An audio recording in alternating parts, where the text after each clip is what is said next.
ইসলামী রাষ্ট্রের বৈশিষ্ট্য। কুরআনের এই 16টি দফায় রাষ্ট্রের যে চিত্র আমাদের সামনে ফুটে উঠেছে তার উল্লেখযোগ্য বৈশিষ্ট্যগুলো এই: 1. একটি স্বাধীন জাতি সম্পূর্ণ স্বেচ্ছাপ্রণোদিত হয়ে মহান আল্লাহ তাআলা রাব্বুল আলামিনের সামনে আত্মসমর্পণ করবে। তার অধীনে কর্তৃত্ব সার্বভৌমত্বের পরিবর্তে খেলাফতের ভূমিকা গ্রহণ করে সে সব বিধি-বিধান এবং নির্দেশনাবলী কার্যকরী করবে আল কুরআন এবং রাসূলের মাধ্যমে তিনি যা দান করেছেন। একটি স্বাধীন জাতির পক্ষ থেকে বুঝে শুনে এহেন ঘোষণার মাধ্যমে ইসলামী রাষ্ট্র অস্তিত্ব লাভ করে। 2. সার্বভৌমত্বকে আল্লাহর জন্য বিশেষিত করার সীমা পর্যন্ত সে রাষ্ট্র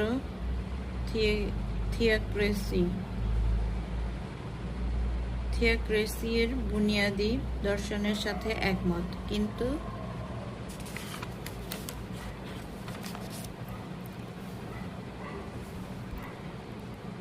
সে দর্শন কার্যকরী করার জন্য ব্যাপারে থিওক্রেসি থেকে তার পথ ভিন্ন হয়ে যায়।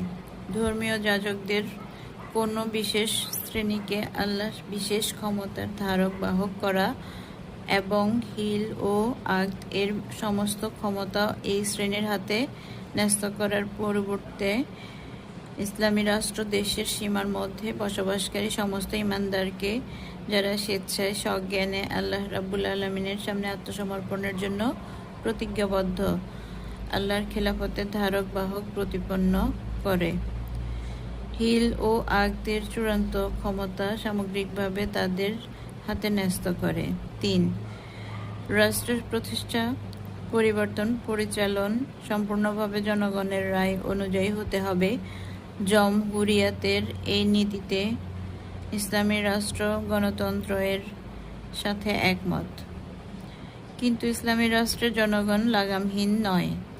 রাষ্ট্রায়ন কানুন জনগণের জীবনযাপনের মূলনীতি, অভ্যন্তরীণ এবং বৈদেশিক নীতি, রাষ্ট্রের উপায় উপকরণ সবকিছু জনগণের ইচ্ছা অনুযায়ী হবে এমন নয়।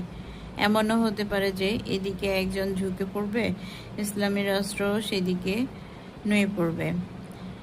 বরং আল্লাহ রাসূল সাল্লাল্লাহু আলাইহি সাল্লামের ঊর্ধ্বতন আইন, তার নিজস্ব নিয়ম নীতি, সীমারেখা, নৈতিক বিধি-বিধান এবং নির্দেশনাবলী দ্বারা জনগণের ইচ্ছা বাসনার উপর নিয়ন্ত্রণ আরোপ করে থাকে।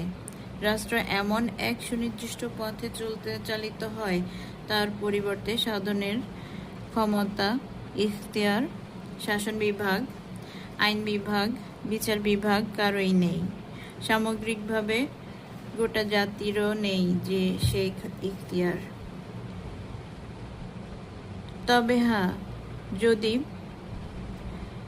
জাতি তার প্রতিশ্রুতি ভঙ্গ করে, ঈমানের বৃত্ত থেকে দূরে সরে যেতে চায়, তা স্বতন্ত্র কথা। 4. ইসলামী রাষ্ট্র একটি আদর্শভিত্তিক রাষ্ট্র। সেই রাষ্ট্র পরিচালনা স্বভাবতই তাদের কাজ হতে পারে যারা মৌলিক দর্শন ও বিধিবিধান স্বীকার করে, কিন্তু তা স্বীকার করে না এমন যত ব্যক্তি সেই রাষ্ট্র সীমায় আইনের অনুগত হয়ে বাস করতে রাজি হয়, তাদেরকে সেই সব নাগরিক অধিকার পুরোপুরি দেয় যা দেয় রাষ্ট্রের আদর্শ এবং মূলনীতি মেনে চলতে প্রতিশ্রুতিবদ্ধ নাগরিকদের। 5. তা এমন এক রাষ্ট্র যা বংশ, বর্ণ, ভাষা এবং ভৌগোলিক জাতীয়তার পরিবর্তে শুধু নীতি আদর্শের উপর প্রতিষ্ঠিত।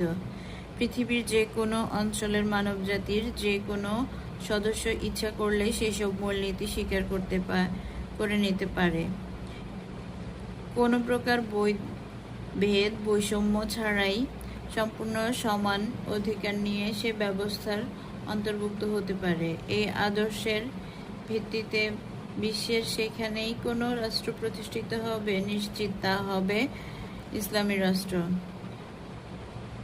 তা আফ্রিকায় প্রতিষ্ঠিত হোক বা এশিয়ায়, সে রাষ্ট্রের পরিচালক মণ্ডলী কালো হোক বা সাদা বা হতদরিদ্র।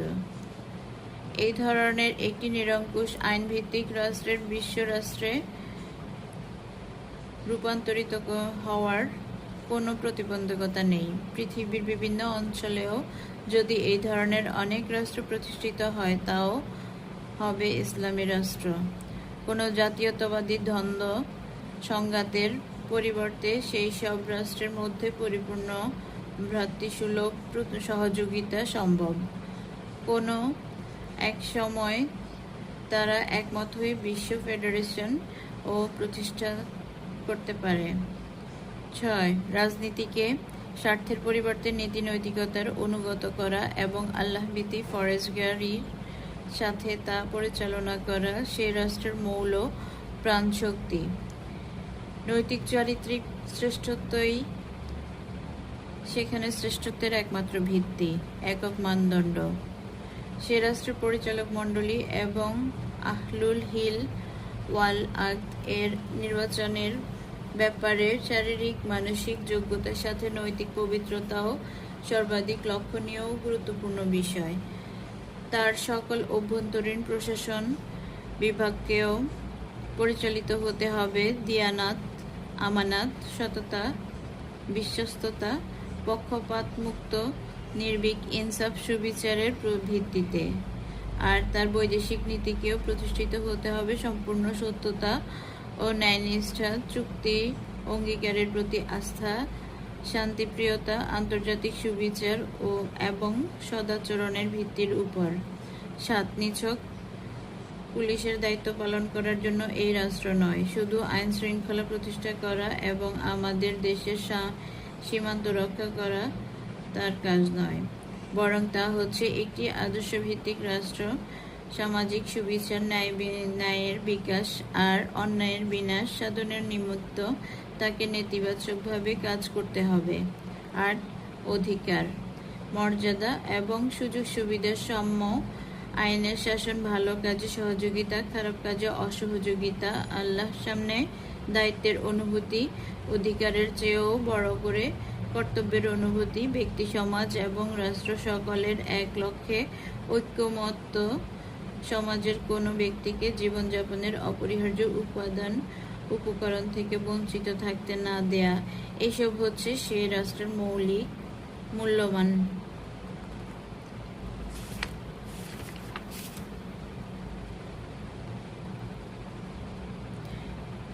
9.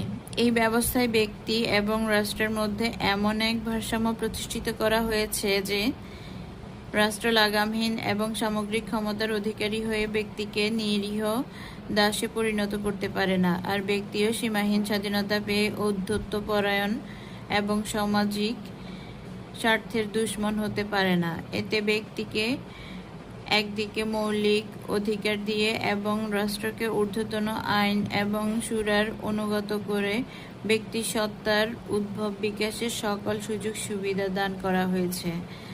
ক্ষমতার অবাঞ্ছিত হস্তক্ষেপ থেকে নীতিমালার ব্যক্তিকে করা হয়েছে নিরাপদ, কিন্তু অপরদিকে ব্যক্তিকে নৈতিক নীতিমালার ডোরে শক্তভাবে বেঁধে দেয়া হয়েছে। তার উপর এই কর্তব্য আরোপ করা হয়েছে যে রাষ্ট্র আল্লাহর বিধান অনুযায়ী কাজ করলে মনে প্রাণে রাষ্ট্রের আনুগত্য করবে, ভালো কাজে তার সর্বতোভাবে সহযোগিতা করবে, রাষ্ট্র শৃঙ্খলায় ফাটল ধরান থেকে বিরত থাকবে, তার সংরক্ষণ কাজে জানমাল দিয়ে যে কোনো ধরনের ত্যাগ স্বীকারে যেন বিন্দুমাত্র কুণ্ঠাবোধ না করেন। দ্বিতীয় অধ্যায় থেকে শুরু হয়েছে এখন। দ্বিতীয় অধ্যায়ের প্রথমেই হচ্ছে ইসলামের শাসন নীতি।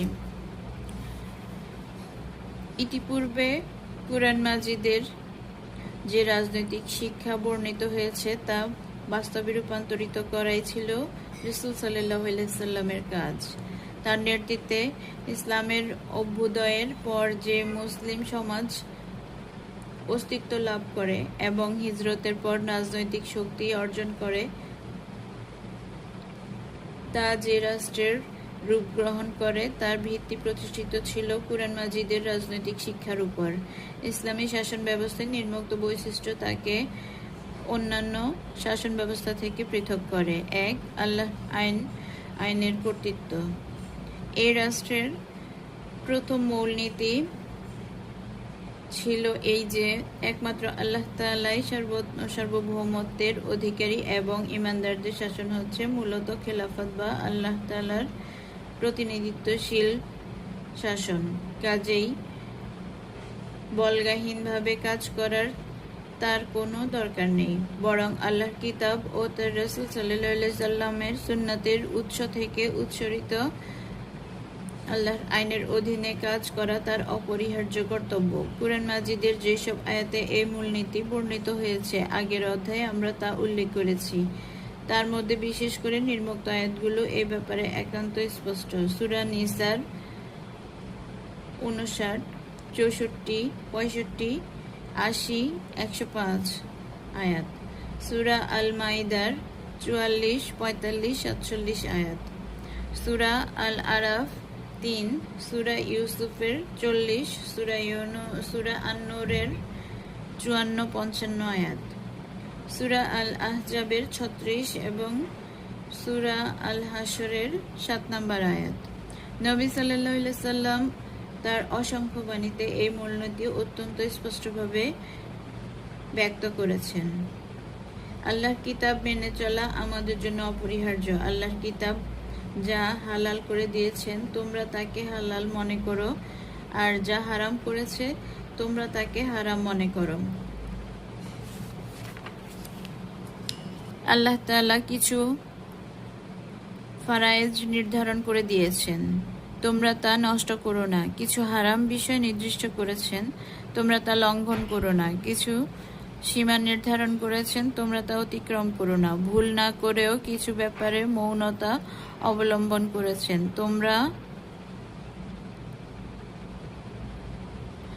তোমরা তার সন্ধানে ব্যাপৃত হইও না। যে ব্যক্তি আল্লাহর কিতাব মেনে চলে সে দুনিয়ায় স্পষ্টভাবে হবে না, পথভ্রষ্ট হবে না, সে দুনিয়ায় পথভ্রষ্ট হবে না, পরকালেও হবে না সে হতভাগা।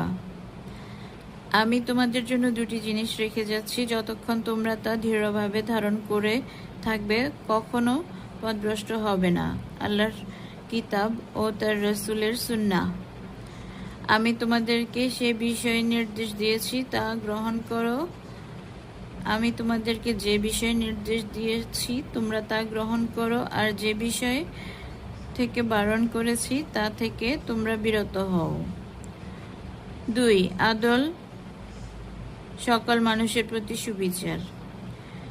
দ্বিতীয় যে মূলনীতির উপর সেই রাষ্ট্রের ভিত্তি স্থাপিত হয়েছিল তা ছিল এই কুরআন সুন্নাহর দেয়া আইন সকলের জন্য সমান। রাষ্ট্রের সামান্যতম ব্যক্তি থেকে শুরু করে রাষ্ট্রপ্রধান পর্যন্ত সকলের উপর তা সমানভাবে প্রয়োগ করা উচিত।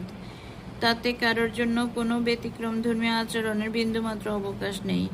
কুরআন মাজিদে আল্লাহ তাআলা তার নবীকে এই কথা ঘোষণা করার নির্দেশ দিচ্ছেন এবং তোমাদের আদল সুবিচার কায়েম করার জন্য আমাকে নির্দেশ দেওয়া হয়েছে। সূরা আল শুরা আয়াত 15।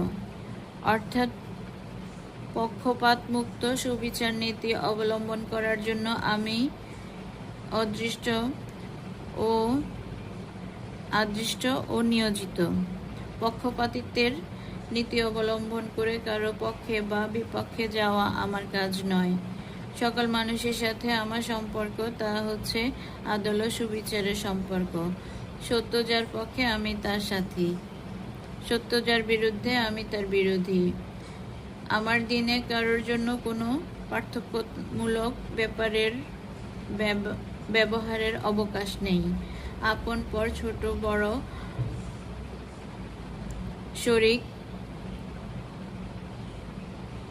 শরিক কমিনের জন্য পৃথক পৃথক অধিকার সংরক্ষিত নেই।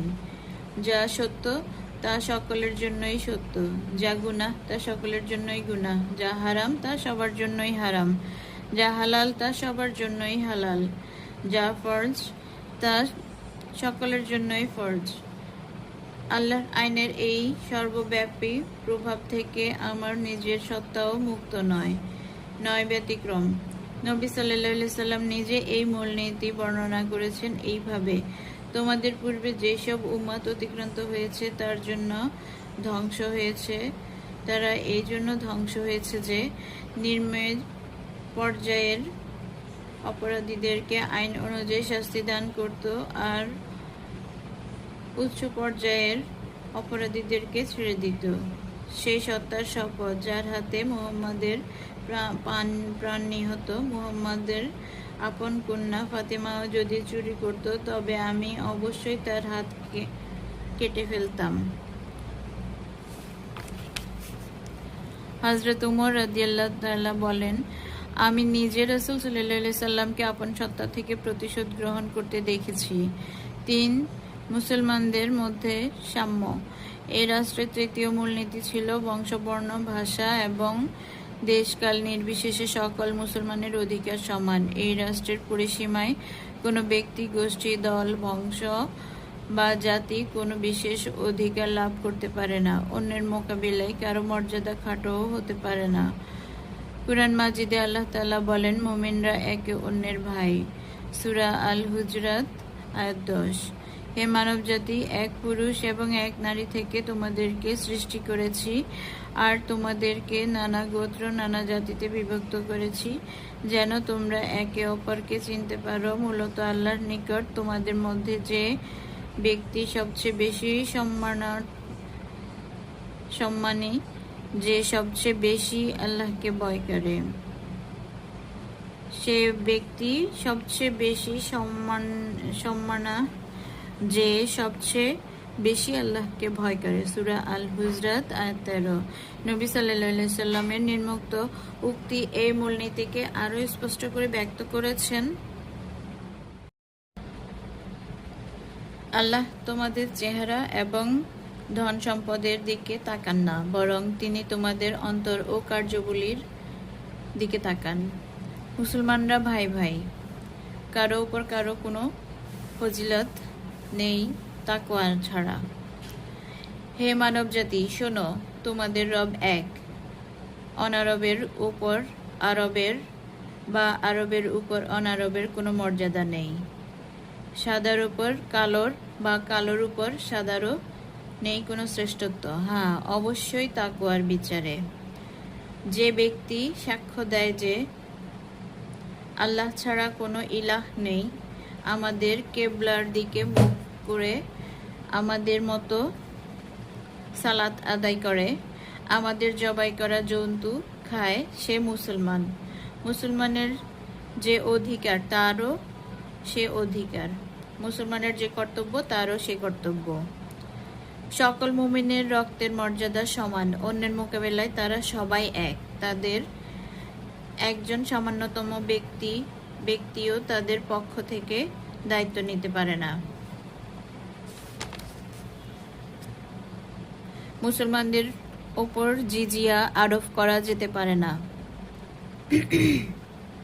4. সরকারের দায়িত্ব ও জবাবদিহি। এই রাষ্ট্রের চতুর্থ গুরুত্বপূর্ণ মূলনীতি ছিল শাসন কর্তৃত্ব এবং তার ইখতিয়ার ক্ষমতা ও অর্থ সম্পদ আল্লাহ এবং মুসলমানদের আমানত। আল্লাহ ভীরু, ইমানদার ও ন্যায়পরায়ণ লোকদের হাতে তা ন্যস্ত করা উচিত। কোনো ব্যক্তি নিজের ইচ্ছামতো বা স্বার্থবুদ্ধি প্রণোদিত হয়ে এই আমানতকে খেয়ানত করার অধিকার রাখে না। এ আমানত যাদের হাতে সোপর্দ করা হবে তারা এই জন্য জবাবদিহি করতে বাধ্য। আল্লাহ তাআলা কুরআন মাজিদে বলেন, আমানত বহনের যোগ্য ব্যক্তিদের হাতে আমানত সোপর্দ করার জন্য আল্লাহ তোমাদেরকে নির্দেশ দিচ্ছেন। আর তখন মানুষের মধ্যে ফয়সালা করবে, নিয়ম নীতির সাথে ফয়সালা করবে। আল্লাহ তোমাদেরকে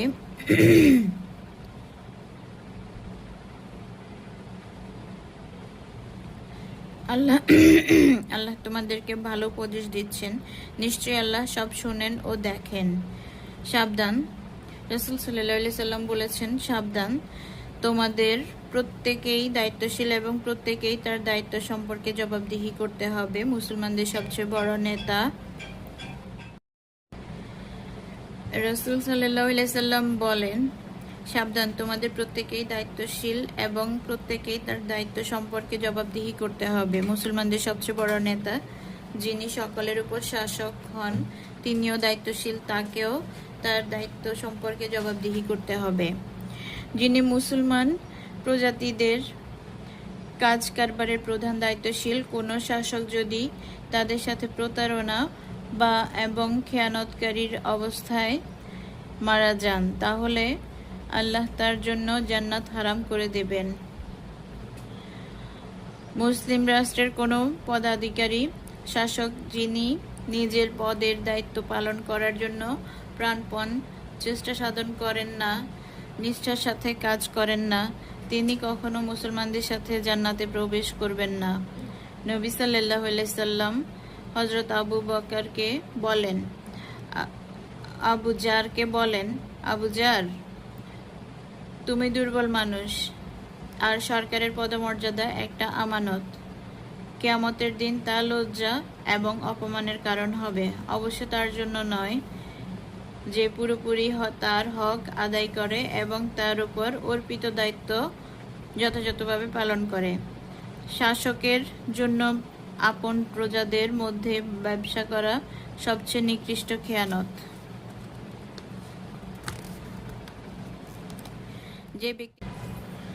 যে ব্যক্তি আমাদের রাষ্ট্রের কোনো পদ গ্রহণ করে, তার স্ত্রী না থাকলে বিবাহ করবে, খাদেম না থাকলে একজন খাদেম গ্রহণ করবে, ঘর না থাকলে একখানা ঘর করে নেবে, যাতায়াতের বাহন না থাকলে একটা বাহন গ্রহণ করবে। যে ব্যক্তি এর চেয়ে বেশি অগ্রসর হয় সে খেয়ানতকারী অথবা চোর।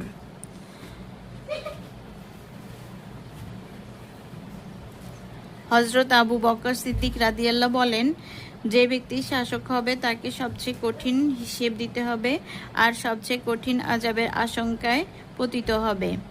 আর যে ব্যক্তি শাসক হবে না তাকে হালকা হিসেব দিতে হবে, তার জন্য হালকা আযাবের আশঙ্কা আছে।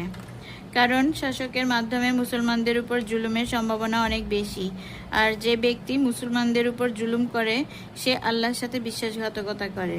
হযরত ওমর রাদিয়াল্লাহু বলেন, ফোরাত নদীর তীরে যদি একটি বকরির বাচ্চাও হারিয়ে যায় বা ধ্বংস হয়, তবে আমার ভয় হয় আল্লাহ আমাকে সেই জন্য জিজ্ঞাসাবাদ করবেন।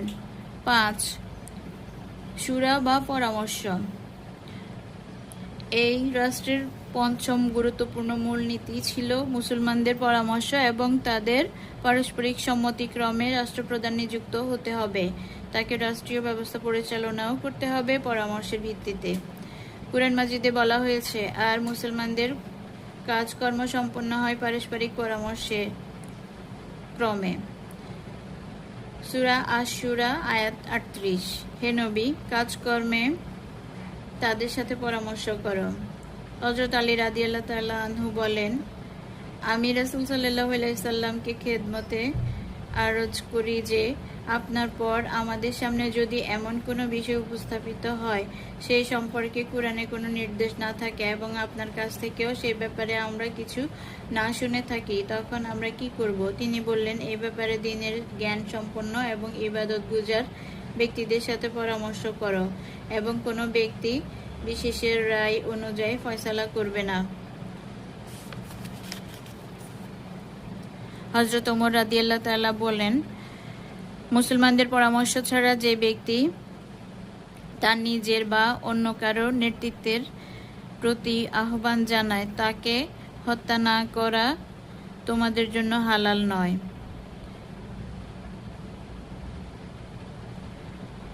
আর অপর এক বর্ণনায় হযরত ওমর রাদিয়াল্লাহু এর এই উক্তি বর্ণিত আছে, পরামর্শ ছাড়া কোনো খেলাফত নেই।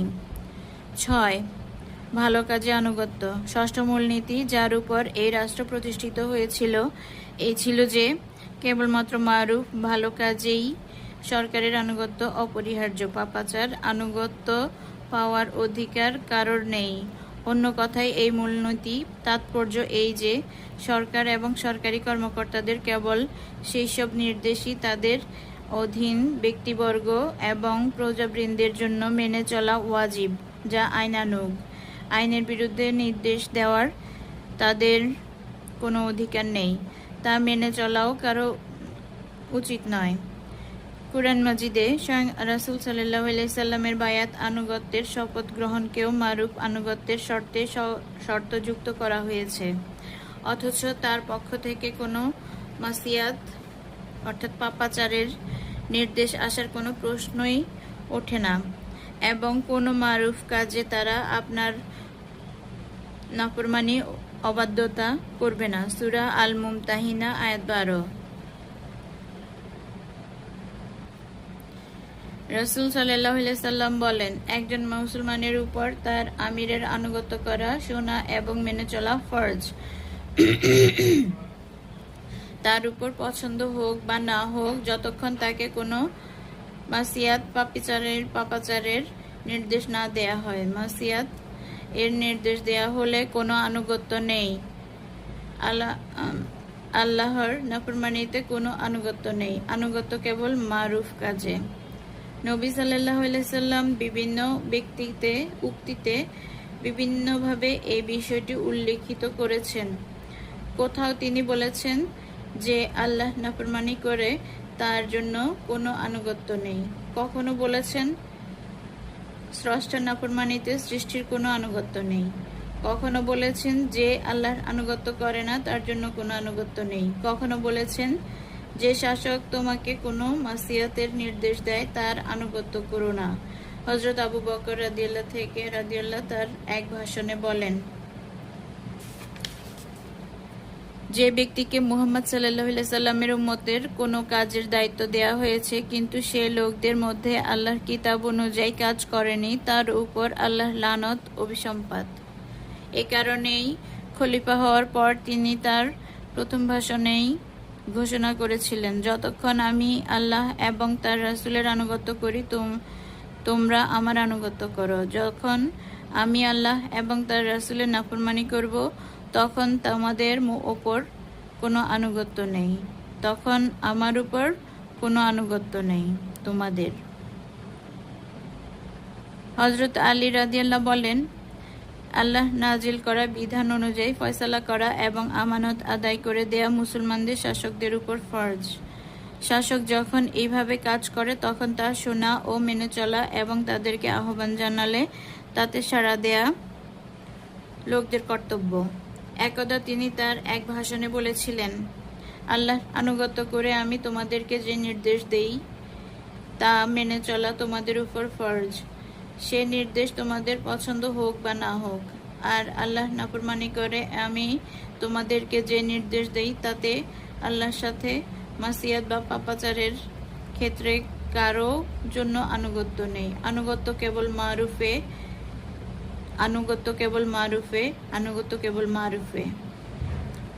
7. পদমর্যাদার দাবি এবং লোভ নিষিদ্ধ। এটাও সেই রাষ্ট্রের অন্যতম মূলনীতি ছিল যে সাধারণত রাষ্ট্রের দায়িত্বপূর্ণ পদ, বিশেষত খেলাফতের জন্য যে ব্যক্তি সবচেয়ে বেশি অযোগ্য, অনুপযুক্ত, সে নিজে পদ লাভের অভিলাষী এবং সে জন্য সচেষ্ট। আল্লাহ তাআলা কুরআন মাজিদে বলেন, আখিরাতের ঘর আমি তাদেরকে দেব যারা জমিনে নিজের মহত্ব খুঁজে বেড়ায় না, বিপর্যয় সৃষ্টি করে না। সূরা কাসাস আয়াত 83। নবী সাল্লাল্লাহু আলাইহি সাল্লাম বলেন, আল্লাহর পথ শপথ, যখন এমন কোনো ব্যক্তিকে আমরা এই সরকারের পদমর্যাদা দেই না যে তা চায় এবং তার জন্য লোভ করে। যে ব্যক্তি নিজে তার সন্ধান করে আমাদের নিকট সেই সবচেয়ে বেশি খেয়ানতকারী।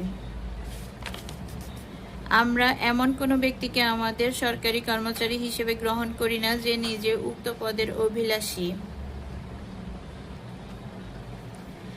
আব্দুর রহমান ইবনে সামুরা রাদিয়াল্লাহকে রাসূলুল্লাহ সাল্লাল্লাহু আলাইহি সাল্লাম বলেন, আব্দুর রহমান, সরকারি পদ দাবি করো না, কেননা চেষ্টা তদবিরের করার পর যদি তা তোমাকে দেয়া হয় তবে তোমাকে তার হাতে সঁপে দেয়া হবে, আর যদি চেষ্টা তদবির ছাড়াই তা লাভ করো তবে তার হক আদায় করার ব্যাপারে আল্লাহর পক্ষ থেকে তোমাকে সাহায্য করা হবে।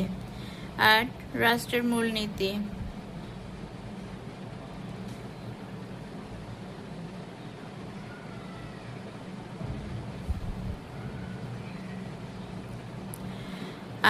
রাষ্ট্রের মূল লক্ষ্য।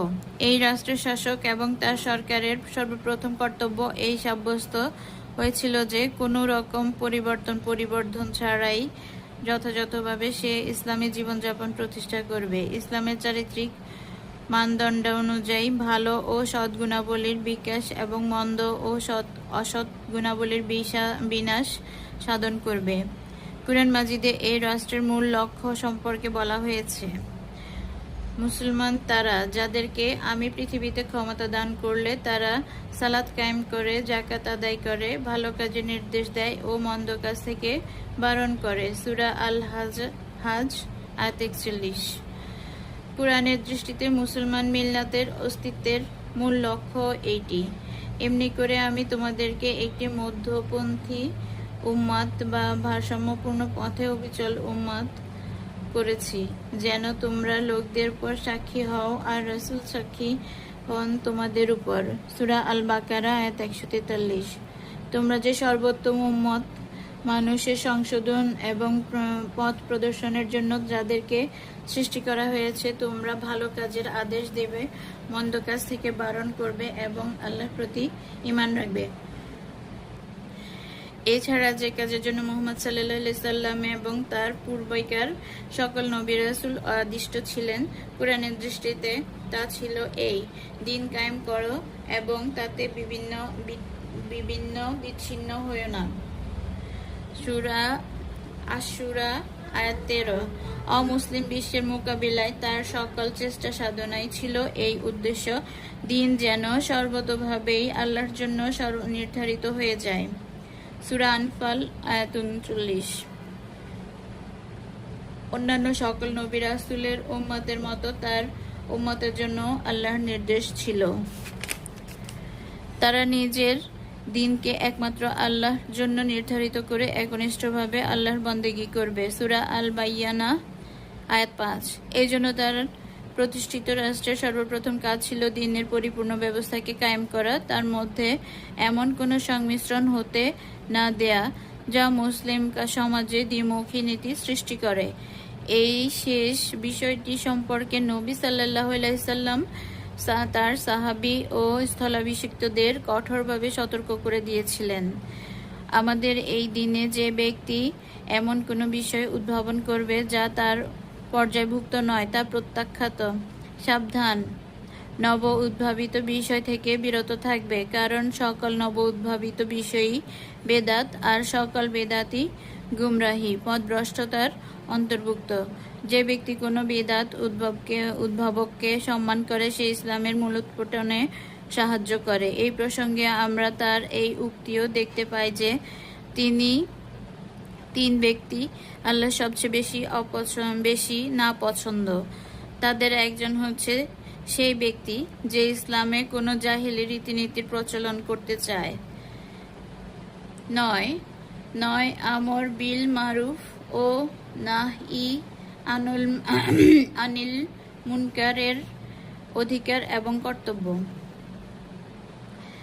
এই রাষ্ট্রের সর্বশেষ মূলনীতি যা তাকে সঠিক পথে টিকিয়ে রাখার নিশ্চয়তা দেয় তা ছিল মুসলিম সমাজে প্রতিটি ব্যক্তি সত্য বাক্য উচ্চারণ করবে, নেকি ও কল্যাণের সহায়তা করবে এবং সমাজ ও রাষ্ট্রের যেখানেই কোনো ভুল ও অন্যায় কাজ হতে দেখবে সেখানেই তাকে প্রতিহত করতে নিজের সর্বশক্তি নিয়োগ করে প্রচেষ্টা করবে। মুসলিম সমাজের প্রতিটি সদস্যের এটা শুধু অধিকারই নয়, বরং অপরিহার্য কর্তব্য। এই প্রসঙ্গে কুরআন মাজিদে নির্দেশ হচ্ছে, নেকি এবং তাকওয়ার কাজে পরস্পর সাহায্য করো এবং গুনাহ ও অবাধ্যতার কাজে সাহায্য করো না। সূরা আল মাইদা আয়াত ২। হে ঈমানদারগণ, আল্লাহকে ভয় করো এবং সঠিক কথা বলো। সূরা আল আহজাব আয়াত ৭০। হে ঈমানদারগণ, তোমরা সকলে ন্যায় বিচারের অটল ও বিচল থাকো এবং আল্লাহর জন্য সাক্ষ্যদাতা হও। তোমাদের সাক্ষ্য স্বয়ং তোমাদের নিজেদের বা তোমাদের পিতামাতা বা নিকটাত্মীয়দের বিরুদ্ধে যা যাক না কেন। সূরা আন-নিসা আয়াত 135। মুনাফিক নারী পুরুষ পরস্পরের অনুরূপ ভাবাপন্ন। তারা মন্দ কাজের নির্দেশ দেয় এবং ভালো কাজ থেকে বারণ করে। আর মুমিন নারী পুরুষ একে অন্যের সাথী, তারা ভালো কাজের নির্দেশ দান করে আর মন্দ কাজ থেকে বারণ করে। সূরা আত-তাওবা আয়াত 67 থেকে 71। আল কুরআনে ঈমানদারদের এই স্বতন্ত্র বৈশিষ্ট্য উক্ত হয়েছে। নেকির নির্দেশ দানকারী, মন্দ কাজ থেকে বারণকারী এবং আল্লাহ সীমারেখা সংরক্ষণকারী। আত-তাওবা আয়াত 112। এই ব্যাপারে নবী সাল্লাল্লাহু আলাইহি সাল্লাম ইরশাদ করেন, তোমাদের কেউ যদি কোনো মুনকার অর্থাৎ অসৎ কাজ দেখে তবে তার উচিত হাত দিয়ে তা প্রতিহত করা। তা যদি না পারে তবে মুখ দ্বারা বারণ করবে। তাও যদি না পারে তবে অন্তর দ্বারা খারাপ জানবে এবং বারণ করার আগ্রহ রাখবে। আর এটা হচ্ছে ঈমানের দুর্বলতম পর্যায়। অতঃপর অযোগ্য লোকেরা তাদের স্থানে বসবে। তারা এমন সব কথা বলবে যা নিজেরা করবে না, এমন সব কাজ করবে যার নির্দেশ দেয়া হয়নি তাদেরকে। যে হাতের সাহায্যে তাদের বিরুদ্ধে জিহাদ করবে সে মুমিন, যে জিহ্বার সাহায্যে তাদের বিরুদ্ধে জিহাদ করবে সে মুমিন, অন্তর দিয়ে যে তাদের বিরুদ্ধে জিহাদ করবে সে মুমিন। ঈমানের এর চেয়ে ক্ষুদ্রতম সামান্যতম পর্যায়েও নেই। জালেম শাসকের সামনে ন্যায় বা সত্য কথা বলা সর্বোত্তম জিহাদ। জালেমকে দেখেও যারা তার হাত ধরে না, বাধা দেয় না, তাদের উপর আল্লাহর আযাব প্রেরণ দূরে নয়। আমার পরে কিছু লোক শাসক হবে। যে ব্যক্তি মিথ্যার ব্যাপারে তাদেরকে সাহায্য করবে সে আমার নয় এবং আমি তার নই। অনতিবিলম্বে এমন সব লোক তোমাদের উপর শাসক হবে যাদের হাতে থাকবে তোমাদের জীবিকা। তারা তোমাদের সাথে কথা বললে মিথ্যা বলবে, কাজ করলে খারাপ কাজ করবে। তোমরা যতক্ষণ তাদের মন্দ কাজের প্রশংসা না করবে, তাদের মিথ্যায় বিশ্বাস না করবে, ততক্ষণ তারা তোমাদের উপর সন্তুষ্ট হবে না। সত্যকে বরদাস্ত করা পর্যন্ত তোমরা তাদের সামনে সত্য পেশ করে যাও। তারপর যদি তারা তার সীমা লঙ্ঘন করে যায় তাহলে যে ব্যক্তি এর জন্য নিহত হবে সে শহীদ। যে ব্যক্তি কোনো শাসককে খুশি করার জন্য এমন কথা বলে যা তার প্রতিপালককে নারাজ করে, সে ব্যক্তি আল্লাহর দিন থেকে খারিজ হয়ে গেছে।